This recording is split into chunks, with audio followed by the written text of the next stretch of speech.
প্রিয় দেশবাসী, শিশু, কিশোর কিশোরী, তরুণ তরুণী, ছাত্রছাত্রী, নারী পুরুষ, নবীন প্রবীণ, আপনাদের সকলের প্রতি আমার আন্তরিক সালাম ও গভীর শ্রদ্ধা। আসসালামু আলাইকুম। শুরুতেই আমি দেশের সবাইকে শুভেচ্ছা জানাচ্ছি। দীর্ঘ 17 বছর পর একটি উৎসব মুখর, অংশগ্রহণমূলক ও শান্তিপূর্ণ জাতীয় নির্বাচন সফলভাবে সম্পন্ন করার জন্য এই নির্বাচনের মাধ্যমে জনগণ, ভোটার, রাজনৈতিক দল, প্রার্থী, নির্বাচন সংশ্লিষ্ট প্রতিষ্ঠান ও আইনশৃঙ্খলা বাহিনী সম্মিলিতভাবে একটি প্রশংসনীয় নজির সৃষ্টি করেছে। ভবিষ্যতে বাংলাদেশের নির্বাচন কেমন হওয়া উচিত, এই নির্বাচন তার একটি উৎকৃষ্ট উদাহরণ হয়ে থাকবে। প্রিয় দেশবাসী, বিগত 18 মাস আমার উপর অর্পিত দায়িত্ব নিষ্ঠার সাথে পালন শেষে একটি নির্বাচিত সরকারের কাছে দায়িত্ব হস্তান্তরের প্রাক্কালে অন্তর্বর্তী সরকারের প্রধান উপদেষ্টা হিসেবে আজ আমি আপনাদের কাছ থেকে বিদায় নেবার জন্য উপস্থিত হয়েছি। আজ বিদায়ের দিনে 5ই আগস্টের কথা স্মরণ করে আপনাদের কিছু কথা বলব। কি মহা মুক্তির দিন ছিল সেদিনটি, সে কি আনন্দের দিন। বাংলাদেশিরা দেশে বিদেশে যে যেখানে ছিল আনন্দের চোখের পানি ফেলেছিল। দৈত্যের গ্রাস থেকে তরুণ ছাত্রছাত্রীরা দেশকে বের করে এনেছে, দেশ মুক্ত হয়েছে। কিন্তু দেশ সম্পূর্ণ অচল। এই অচল দেশটিকে কিভাবে সচল করা যাবে সেটা ছিল সবার মনে। অভ্যুত্থানের ছাত্র নেতারা ঠিক করলো দেশকে সচল করার জন্য একটি সরকার লাগবে। সরকার গঠন ও চালাবার জন্য তারা আমাকে খবর দিল। আমি তখন বিদেশে, আমি দায়িত্ব নিতে রাজি না। তারা জাতির প্রতি কর্তব্য পালনের কথা বলে আমাকে রাজি করালো। 18 মাস পর এখন আমার যাওয়ার পালা। আমি আজ আমার কাজ হতে বিদায় নিতে আপনাদের সামনে এসেছি। আমাদের প্রথম কাজ ছিল দেশকে সচল করা। এটি ছিল সবচেয়ে কঠিন কাজ। যারা দেশকে লুটে পুটে খেত তারাই দেশের এই যন্ত্র চালাতো। তাদের একান্ত অনুগত লোকজন নিয়ে অভ্যুত্থানের সঙ্গে সঙ্গে সবাই পালিয়ে গেছে। বড় কর্তা পালিয়ে গেছে, মাঝারি কর্তা পালিয়ে গেছে, অন্যরা ভোল পাল্টিয়েছে অথবা আত্মগোপনে চলে গেছে। কেউ নানা জনের সুপারিশ নিয়ে আসছে, তারা অভ্যুত্থানের গোপন সৈনিক ইত্যাদি। সরকারের ভেতর যারা পালিয়ে যাননি তাদের মধ্যে কাকে বিশ্বাস করবেন, কাকে বিশ্বাস করবেন না, এটি মহাসংকট হয়ে দাঁড়ালো। যতই মৃতদেহের অঙ্গ প্রত্যঙ্গবিহীন দেহের সন্ধান আসছিল ততই তারা চিহ্নিত হচ্ছিল। সেই থেকে 18 মাস চলে গেছে। অবশেষে 12ই ফেব্রুয়ারি আসলো। 1.5 যুগ পরে দেশে একটি জাতীয় নির্বাচন এবং ব্যাপক সাংবিধানিক পরিবর্তনের জন্য সর্বসম্মত জুলাই সনদের উপর গণভোট অনুষ্ঠান হলো। এই নির্বাচনে উৎসব মুখর পরিবেশ, দেশের সর্বত্র একটা ঈদের পরিবেশ ছিল যা আমাদের ইতিহাসে স্মরণীয় হয়ে থাকবে। এই প্রতিদ্বন্দ্বিতামূলক নির্বাচনে যারা জয়ী হয়েছেন তাদের আমি অভিনন্দন জানাচ্ছি। যারা পরাজিত হয়েছেন তাদেরকেও আমি অভিনন্দন জানাচ্ছি। হার জিতই হলো গণতন্ত্রের সৌন্দর্য। যারা জয়ী হয়েছেন তারা মোট ভোটের প্রায় অর্ধেক পেয়েছেন। যারা জয়ী হতে পারেননি তারাও মোট ভোটের অর্ধেক পেয়েছেন। যারা জয়ী হতে পারেননি তারা এই জেনে আশ্বস্ত হবেন যে প্রায় অর্ধেক ভোটার আপনাদের উপর আস্থা রেখেছে। আগামী দিন নতুন সরকার দায়িত্ব গ্রহণ করবে। এর মাধ্যমে আমাদের 18 মাসের দায়িত্বের সমাপ্তি হবে। 24শে জুলাই মাসে বাংলাদেশের মানুষ এক অভূতপূর্ব অভ্যুত্থানের মধ্য দিয়ে তাদের মুক্তি, আকাঙ্ক্ষা ও মর্যাদার দাবি উচ্চারণ করেছিল। সেই সময় দেশ একটি গভীর রাজনৈতিক, অর্থনৈতিক, প্রাতিষ্ঠানিক ও মানবিক সংকটে নিপতিত ছিল। রাষ্ট্রযন্ত্রের উপর মানুষ আস্থা হারিয়ে ফেলেছিল। গণতন্ত্র হয়েছিল ধূলিসাৎ, ভবিষ্যৎ ছিল অনিশ্চিত। ঠিক সেই সংকটময় সময়ে আমাকে আহ্বান জানানো হয়েছিল একটি লক্ষ্য সামনে রেখে বাংলাদেশকে আবার স্বাভাবিক জীবনে ফেরানোর জন্য 3টি দায়িত্ব দেওয়া হয়েছিল: সংস্কার, বিচার এবং নির্বাচন। আমি ও আমার সহকর্মীরা সবাই আমরা সেই অঙ্গীকার রক্ষার চেষ্টা করে গেছি। কোথায় কতটুকু সাফল্য অর্জন করতে পেরেছি, কোথায় ব্যর্থ হয়েছি, সে বিচারের ভার আপনাদের উপর থাকলো। আমাদের প্রচেষ্টায় কোনো ঘাটতি ছিল না। আমরা মানবতা বিরোধী অপরাধ, দুর্নীতি ও অনিয়মের বিচার প্রক্রিয়াকে রাজনীতি ও প্রতিশোধের ঊর্ধ্বে রেখেছি। আমরা ভঙ্গুর প্রতিষ্ঠানগুলোর প্রশাসনিক, বাণিজ্যিক, আর্থিক সংস্কারে হাত দিয়েছি, যাতে ভবিষ্যতে কোনো সরকার জনগণের ইচ্ছার বিরুদ্ধে নিজেকে স্থাপন করতে না পারে। আর সর্বোপরি আমরা একটি উৎসবমুখর, অবাধ, নিরপেক্ষ, শান্তিপূর্ণ, পরিচ্ছন্ন ও বিশ্বাসযোগ্য জাতীয় নির্বাচনের আয়োজন করেছি, যার মাধ্যমে জনগণ আবার তাদের ভোটাধিকার ফিরে পেয়েছে। এই নির্বাচন কেবল একটা ক্ষমতা হস্তান্তরের প্রক্রিয়া নয়, এটি বাংলাদেশের গণতান্ত্রিক ব্যবস্থার নতুন অভিযাত্রার সূচনা, নতুন বাংলাদেশের জন্ম। এই অর্জনের পেছনে যারা ছিলেন, জুলাইয়ে রাস্তায় নেমে আসা প্রতিবাদকারী তরুণ তরুণীরা, সেই সাহসী মানুষগুলো, শহীদ ও আহতরা, তাদের প্রতি আমি গভীর শ্রদ্ধা ও কৃতজ্ঞতা জানাচ্ছি। তাদের অভূতপূর্ব ত্যাগ ছাড়া এই পরিবর্তন সম্ভব হতো না। এই প্রক্রিয়া সফল করতে দেশের আবালবৃদ্ধ বনিতা সকলেই সহযোগিতা করেছেন। প্রাতিষ্ঠানিক দিক থেকে দেশের রাজনৈতিক দলসমূহ, নির্বাচন কমিশন, সকল আইনশৃঙ্খলা বাহিনী, সশস্ত্র বাহিনী, সরকারি কর্মকর্তা কর্মচারী ও প্রশাসনের প্রতিটি স্তরের সদস্যরা আন্তরিক সহযোগিতা করেছেন। আপনাদের প্রতি আমার আন্তরিক কৃতজ্ঞতা রইল। আপনাদের ধৈর্য, পেশাদারিত্ব ও আস্থার উপর ভর করেই এই পথ চলা সম্ভব হয়েছে। প্রিয় দেশবাসী, 24-এর গণঅভ্যুত্থানের সময় দেয়ালে দেয়ালে তরুণরা যে নতুন বাংলাদেশের স্বপ্ন এঁকেছিল, তার কেন্দ্র ছিল প্রাতিষ্ঠানিক সংস্কার। সেই প্রত্যাশা বাস্তবায়নে অন্তর্বর্তী সরকার প্রায় 130টি নতুন আইন ও সংশোধনী প্রণয়ন করেছে এবং প্রায় 600টি নির্বাহী আদেশ জারি করেছে, যার প্রায় 84% ইতিমধ্যে বাস্তবায়িত হয়েছে। এই সংস্কার সমূহ নাগরিক অধিকারকে সংহত করেছে, বিচার ব্যবস্থাকে শক্তিশালী করেছে এবং গুম, খুন ও বিচার বহির্ভূত হত্যার সংস্কৃতি যেন আর কখনো ফিরে না আসে সেটা নিশ্চিত করেছে। আমরা দায়িত্ব গ্রহণের সময় দেশের আইন শৃঙ্খলা পরিস্থিতি ছিল অত্যন্ত ভঙ্গুর। থানাগুলো ছিল পুলিশ শূন্য, জনগণের মধ্যে আস্থার বদলে ভয় ও শঙ্কা তৈরি হয়েছিল। ধাপে ধাপে আমরা সেই অবস্থার পরিবর্তন ঘটিয়েছি। আজ পুলিশ আর মারণাস্ত্র ব্যবহার করে না, বেআইনিভাবে কাউকে তুলে নিয়ে যায় না, বন্দুকযুদ্ধের নামে হত্যা করে না, পুলিশ ও গোয়েন্দা বাহিনীর ভয়ে কাউকে ডিলিট বাটন চাপতে হয় না। জনবান্ধব ও জবাবদিহিমূলক বাহিনী হিসেবে গড়ে তোলার লক্ষ্যে পুলিশ কমিশন অধ্যাদেশ 2025 প্রণয়ন করা হয়েছে। বিচার বিভাগকে স্বাধীন ও শক্তিশালী করতে পৃথক সচিবালয় গঠন, বিচারক নিয়োগের স্বচ্ছ কাঠামো এবং দেওয়ানি ও ফৌজদারি আইনে যুগান্তকারী সংস্কার করা হয়েছে। সেপারেশন অব জুডিশিয়ারির জন্য মাজদার হোসেন মামলার রায় আমরা বাস্তবায়ন করে গেলাম। গুমকে মানবতার বিরুদ্ধে অপরাধ হিসেবে স্বীকৃতি দিয়ে আন্তর্জাতিক অপরাধ ট্রাইব্যুনাল আইন সংশোধন করা হয়েছে। বিচার প্রক্রিয়াকে স্বচ্ছ করতে রায় সরাসরি সম্প্রচারের সুযোগ, বিদেশি আইনজীবী নিয়োগ এবং অন্তর্বর্তী আপিলের বিধান যুক্ত করা হয়েছে। বাংলাদেশ যেন আর কখনো মানবাধিকারহীন রাষ্ট্রে পরিণত না হয় সেই লক্ষ্যে জাতীয় মানবাধিকার কমিশন অধ্যাদেশ জারি করা হয়েছে এবং কমিশন গঠন করা হয়েছে। প্রিয় দেশবাসী, একটি সমাজ তখনই উন্নত হয় যখন তার নারীরা নিরাপদ, সম্মানিত ও সমান অধিকারপ্রাপ্ত। উন্নয়ন তখনই টেকসই হয় যখন নারীরা সিদ্ধান্ত গ্রহণে, অর্থনীতিতে, শিক্ষায় ও নেতৃত্বে সমানভাবে অংশ নিতে পারেন। যে নতুন বাংলাদেশের স্বপ্ন আমরা দেখছি, নারীদের অগ্রযাত্রা ছাড়া তা গড়ে তোলা সম্ভব নয়। নারী ও শিশু সুরক্ষা, যৌন হয়রানি প্রতিরোধ অধ্যাদেশ, পারিবারিক সহিংসতা প্রতিরোধের অধ্যাদেশ এবং নারী ও শিশু নির্যাতন দমন আইন সংশোধন করা হয়েছে।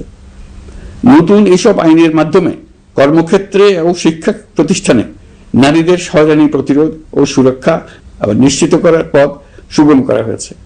প্রিয় দেশবাসী, অভ্যুত্থান পরবর্তী এক উত্তাল সময়ে দেশকে ধীরে ধীরে স্বাভাবিক ধারায় ফিরিয়ে আনতে আমাদের সশস্ত্র বাহিনীর সৈন্যরা যে ধৈর্য, পেশাদারিত্ব ও দায়িত্ববোধের পরিচয় দিয়েছে, তার জন্য দেশবাসীর পক্ষ থেকে আমি তাদের প্রত্যেককে আন্তরিক ধন্যবাদ জানাচ্ছি। একই সঙ্গে বিশেষভাবে উল্লেখ করতে চাই, যখনই কোনো সংকটময় পরিস্থিতির উদ্ভব হয়েছে, তখনই দেশের রাজনৈতিক নেতৃত্ব আমাদের আহ্বানে তাৎক্ষণিকভাবে সাড়া দিয়েছেন এবং সহযোগিতার হাত বাড়িয়ে দিয়েছেন। এই পারস্পরিক দায়িত্ববোধ ও সংযমই দেশকে অস্থিরতার পথ থেকে স্থিতিশীলতার দিকে এগিয়ে নিতে সহায়ক হয়েছে। স্বৈরাচারের 16 বছরে এদেশের রাজনৈতিক নেতাকর্মীরা যে ভয়াবহ নিপীড়ন, মামলা হামলা, গুম ও হত্যার শিকার হয়েছেন তা আমাদের জাতির জন্য এক গভীর বেদনাদায়ক শিক্ষা। এই অভিজ্ঞতা আমাদের স্মরণ করিয়ে দেয় যাতে ভবিষ্যতে আর কখনো কোনো জালেম মাথাচাড়া দিয়ে উঠতে না পারে, যেন আর কখনো ফেসিবাদ প্রতিষ্ঠিত না হয়, শত শত আয়নাঘর সৃষ্টি না হয়, বিচার বহির্ভূত হত্যা ফিরে না আসে। সেই জন্য কেবল রাজনৈতিক অঙ্গীকারই যথেষ্ট নয়, প্রয়োজন ন্যায় বিচার নিশ্চিত করার লক্ষ্যে বিচার ব্যবস্থা ও রাষ্ট্রীয় কাঠামোর মৌলিক ও গভীর সংস্কার। এই উপলব্ধি থেকেই অন্তর্বর্তী সরকার তার সংস্কার কর্মসূচিকে সর্বোচ্চ অগ্রাধিকার দিয়েছে। প্রিয় দেশবাসী, ফ্যাসিস্ট সরকারের 16 বছরের নিপীড়ন ও জুলাইয়ের রক্তাক্ত স্মৃতি এখনো আমাদের মাঝে তাজা হয়ে আছে। যারা ভয়াবহ নিপীড়ন ও নির্যাতন চালিয়েছে তাদের বিচার করা এবং যেন আর কেউ এ ধরনের দুঃশাসন কায়েম করতে না পারে সেটা নিশ্চিত করা আমাদের গুরু দায়িত্ব। বিচার একটা চলমান প্রক্রিয়া। একাধিক ট্রাইব্যুনাল বর্তমানে সক্রিয়ভাবে কাজ করছে। ইতিমধ্যে একাধিক মামলার রায় ঘোষণা হয়েছে। আন্তর্জাতিক অপরাধ ট্রাইব্যুনালে ফেসিবাদের সময় দেশে যে গুমের সংস্কৃতি গড়ে উঠেছিল সেই ভয়াবহ মানবাধিকার লঙ্ঘনের বিচারও শুরু হয়েছে। বেশ কিছু মামলার বিচারিক কার্যক্রম এখন শেষের পথে। আমরা আশা করছি আগামী দিনগুলোতেও বিচারিক প্রক্রিয়া অত্যন্ত নিরপেক্ষ ও স্বচ্ছতার সঙ্গে এগিয়ে যাবে। প্রিয় দেশবাসী, অন্তর্বর্তী সরকারের সবচেয়ে বড় অর্জন জুলাই সনদ, যার ভিত্তিতে গণভোটে বিপুল সংখ্যাগরিষ্ঠতায় তা বাস্তবায়নের সিদ্ধান্ত দিয়েছে দেশের মানুষ। জুলাই সনদের বাস্তবায়ন হলে ফেসিবাদ ফিরে আসার পথগুলো চিরতরে বন্ধ হয়ে যাবে। আশা করব এটা নির্ধারিত সময়ের সীমার মধ্যেই বাস্তবায়ন হবে। অন্তর্বর্তী সরকারের ছোট বড় ভালো মন্দ অনেক কথা ভুলে গেলেও জুলাই সনদের কথা জাতি কখনো ভুলবে না। এই সনদ রচনা এবং গণভোটে পাশ করানোর জন্য আমি সকল রাজনৈতিক দল, সামাজিক সংগঠন, অধিকার রক্ষা প্রতিষ্ঠান যারা অক্লান্ত পরিশ্রম করেছে তাদের সবাইকে আজ অভিনন্দন জানাচ্ছি। এই নির্বাচনে প্রথমবারের মতো প্রবাসীদের ভোট দেওয়ার সুযোগ সৃষ্টি করা হয়েছে। যখন একজন ভোটার গর্ব করে এই নির্বাচন ও গণভোটে ভোট দেওয়ার অভিজ্ঞতা সোশ্যাল মিডিয়ায় বলে, তখন একজন নাগরিক হিসেবে আমি আনন্দ ধরে রাখতে পারি না। আমি আশা করি এই প্রক্রিয়ায় ভবিষ্যতে আরো অনেক বেশি প্রবাসীরা নিশ্চিন্তে অংশগ্রহণ করতে পারবে। প্রিয় দেশবাসী, আমরা দায়িত্ব গ্রহণের সময় অর্থনীতি ছিল বিপর্যস্ত, ব্যাংকিং ব্যবস্থা ভেঙে পড়েছিল, অর্থ পাচার ছিল লাগামহীন। আমরা রাজস্ব ব্যবস্থাপনা, করনীতি, মুদ্রা ব্যবস্থাপনা, আর্থিক খাতে কাঠামোগত সংস্কার এনেছি। তলাবিহীন অর্থনীতি আমাদের জন্য রেখে গিয়েছিল আগের ফেসিবাদী সরকার। কেন্দ্রীয় ব্যাংক বাণিজ্য ব্যাংককে ফতুর করে দিয়ে গেছে, $234 বিলিয়ন পাচার করে নিয়ে গেছে, বিশাল ঋণের বোঝা রেখে গেছে। এইসব আমাদের জানা কথা। আমরা যারা এই অর্থনীতি আবার চালু করার দায়িত্ব পেয়েছিলাম তারা দিশা খুঁজে পাচ্ছিলাম না। এখন যাবার সময় স্বস্তি পাচ্ছি যে আমরা অবস্থার মোকাবেলা করতে পেরেছি এবং নতুন অর্থনীতির বুনিয়াদ রচনা করে রেখে যেতে পারছি। এখন আর পাওনাদাররা আমাদের তাড়া করতে আসবে না। আন্তর্জাতিক লেনদেনে আমরা চোখে অন্ধকার দেখব না। আমাদের রিজার্ভের পরিমাণ এখন $34 বিলিয়ন। আমাদের দেশপ্রেমিক প্রবাসী ভাই বোনদের রেমিটেন্সের টাকায় এই রিজার্ভ ক্রমেই বাড়ছে। নিত্য প্রয়োজনীয় পণ্যের দাম নিয়ন্ত্রণে সরবরাহ বৃদ্ধি করা হয়েছে। টিসিবির কার্যক্রম সম্প্রসারিত হয়েছে। বাজার তদারকি ও মজুতদারির বিরুদ্ধে কঠোর ব্যবস্থা নেওয়া হয়েছে। এর ফলে খাদ্য মূল্যস্ফীতি উল্লেখযোগ্যভাবে কমেছে। শ্রমিক অধিকারকে মানবাধিকারের অংশ হিসেবে বিবেচনা করে আন্তর্জাতিক শ্রম সংস্থার গুরুত্বপূর্ণ কনভেনশন সমূহ অনুসমর্থন করা হয়েছে, যা কর্মক্ষেত্রে শ্রমিকের নিরাপত্তা ও মর্যাদা নিশ্চিত করবে। যুগান্তকারী নতুন শ্রম আইন প্রণয়ন করা হয়েছে। প্রবাসীরা আমাদের অর্থনীতির প্রাণশক্তি। তাদের সুরক্ষা ও কল্যাণে আইন সংশোধন, বিদেশে আইনি সহায়তা, নতুন শ্রম চুক্তি এবং দক্ষতা উন্নয়ন প্রকল্প গ্রহণ করা হয়েছে। বন্দর ব্যবস্থাপনা ও বিনিয়োগ কাঠামোতে আমূল সংস্কারের মাধ্যমে ইউরোপীয় সর্ববৃহৎ বিনিয়োগ সহ একাধিক কৌশলগত প্রকল্প এগিয়েছে। ব্লু ইকোনমির সম্ভাবনা কাজে লাগাতে গভীর সমুদ্র বন্দর, মৎস্য ও আধুনিক টাউনশিপ উন্নয়নে নতুন কর্তৃপক্ষ গঠন করা হয়েছে। প্রিয় দেশবাসী, পররাষ্ট্রনীতিতে বাংলাদেশের সার্বভৌমত্ব, জাতীয় স্বার্থ ও দেশের মর্যাদা, এই তিনটি মূল ভিত্তি আমরা দৃঢ়ভাবে পুনরুদ্ধার করতে সক্ষম হয়েছি। নতজানু পররাষ্ট্রনীতি কিংবা অপর দেশের নির্দেশনা ও পরামর্শ নির্ভর বাংলাদেশ এখন আর নয়। আজকের বাংলাদেশ নিজের স্বাধীন স্বার্থ রক্ষায় আত্মবিশ্বাসী, সক্রিয় ও দায়িত্বশীল। বিশ্বের সকল দেশের সঙ্গে পারস্পরিক সম্মান ও স্বার্থের ভিত্তিতে সম্পর্ক গড়ে তুলতে আমরা প্রতিশ্রুতিবদ্ধ। একই সঙ্গে ভারসাম্য বজায় রেখে ভবিষ্যতের জন্য প্রয়োজনীয় কৌশলগত সিদ্ধান্ত নিতে সক্ষম এমন একটি রাষ্ট্র হিসেবে বাংলাদেশ আজ নিজেকে প্রতিষ্ঠিত করেছে। রোহিঙ্গা সংকট আমাদের জাতীয় নিরাপত্তা, আঞ্চলিক স্থিতিশীলতা ও অর্থনীতির উপর একটা গুরুতর দীর্ঘস্থায়ী চাপ সৃষ্টি করে রেখেছে। দুঃখজনকভাবে দীর্ঘ সময় ধরে এই সংকট নিরসনে কোনো কার্যকর সমন্বিত আন্তর্জাতিক উদ্যোগ দৃশ্যমান ছিল না। দায়িত্ব গ্রহণের পর আমরা আন্তর্জাতিক অঙ্গনে মৃতপ্রায় এই ইস্যুটিকে পুনরায় বিশ্ব মনোযোগের কেন্দ্রে নিয়ে আসতে সক্ষম হয়েছে। এই সংকটের গুরুত্ব অনুধাবন করে জাতিসংঘ আমাদের পাশে দাঁড়িয়েছে।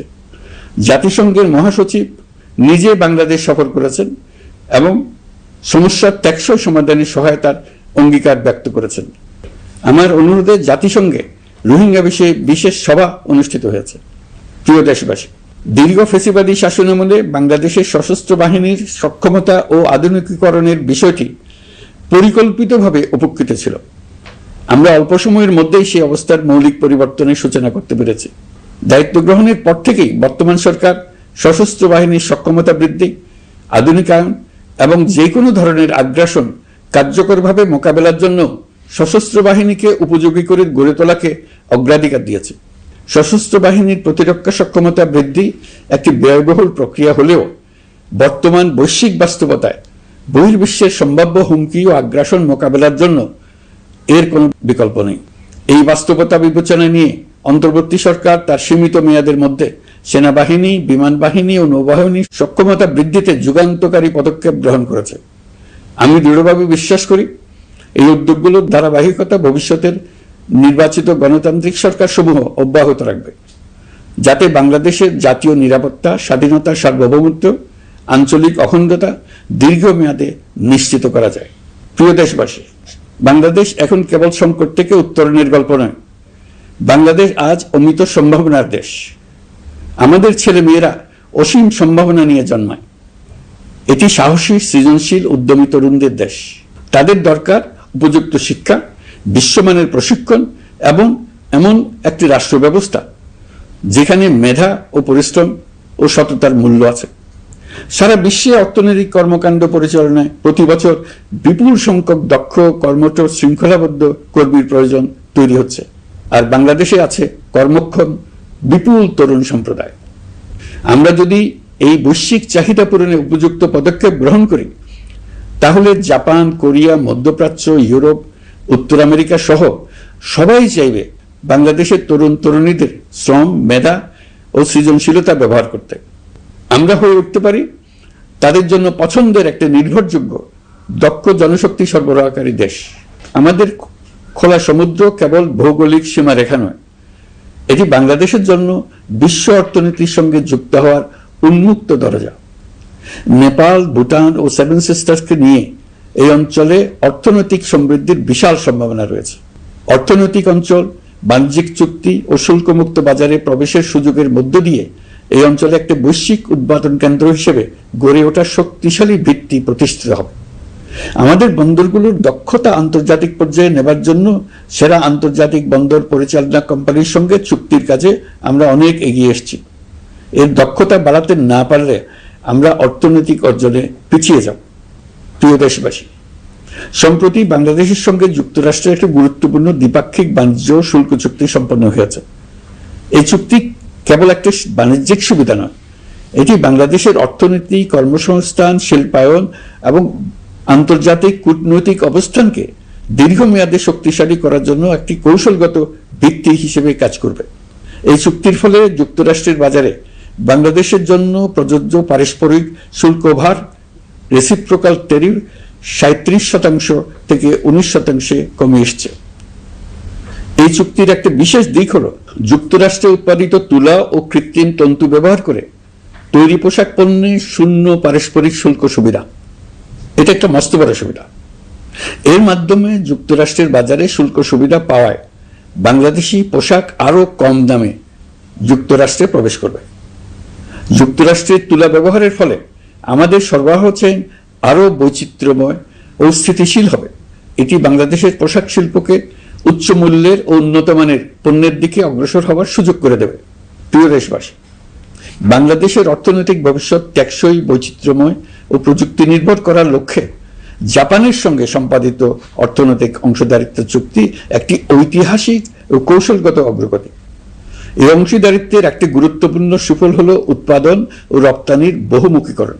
জাপানের সঙ্গে সহযোগিতার ফলে অটোমোবাইল যন্ত্রাংশ, ইলেকট্রনিক্স, রেলওয়ে সরঞ্জাম, গ্রিন টেকনোলজি এবং উচ্চ মূল্যের শিল্পপণ্যে বাংলাদেশ ধাপে ধাপে যুক্ত হতে পারবে।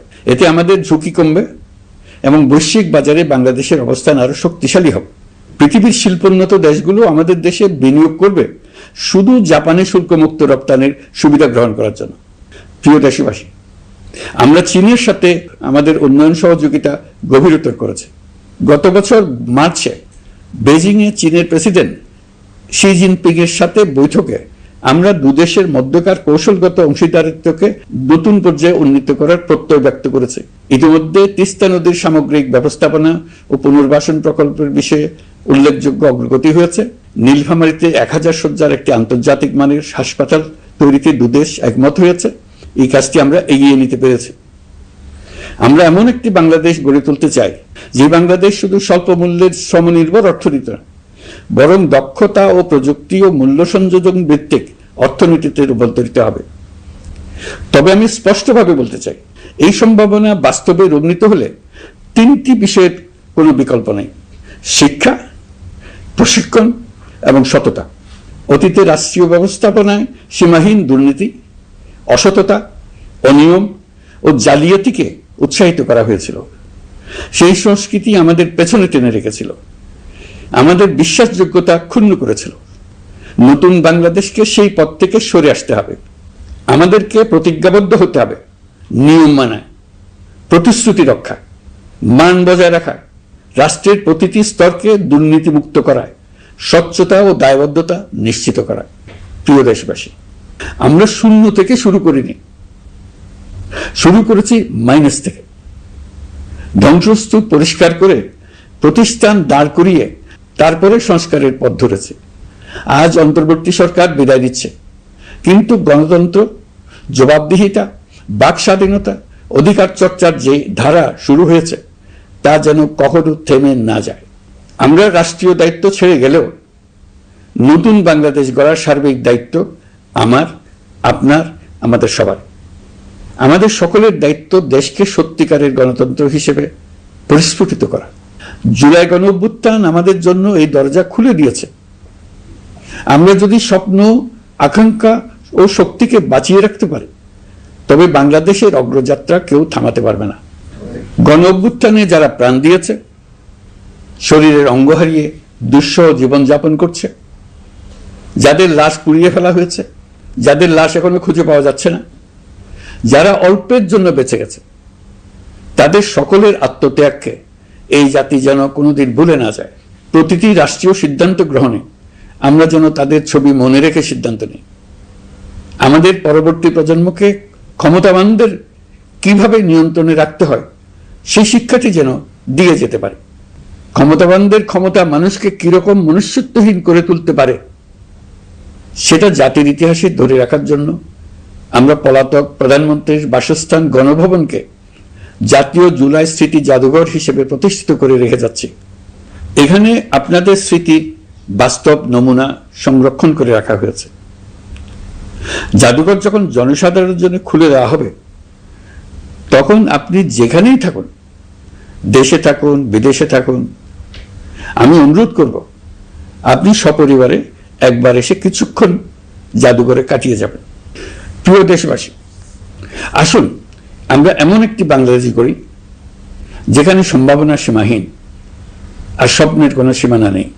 গত 18 মাসে ক্রমান্বয়ে এদেশের মানুষের মধ্যে গণতন্ত্র, একটি কল্যাণমূলক শাসন ব্যবস্থা, বাক স্বাধীনতা, ক্ষমতাকে প্রশ্ন করতে পারা, সমালোচনা করতে পারা, জবাবদিহিতায় আনতে পারার যে চর্চা শুরু হলো, উৎসবমুখর পরিবেশে নির্বাচন আয়োজন করে জনগণের অধিকার নিশ্চিত হলো, এই ধারা যেন কোনো রকমেই হাতছাড়া হয়ে না যায়। আমি বিশ্বাস করি বাংলাদেশের আপামর জনসাধারণ এবং সকল রাজনৈতিক পক্ষ ইস্পাত কঠিন ঐক্যের মাধ্যমে এই ধারাকে আগামী দিনগুলোকে রক্ষা করবে, সমৃদ্ধ করবে।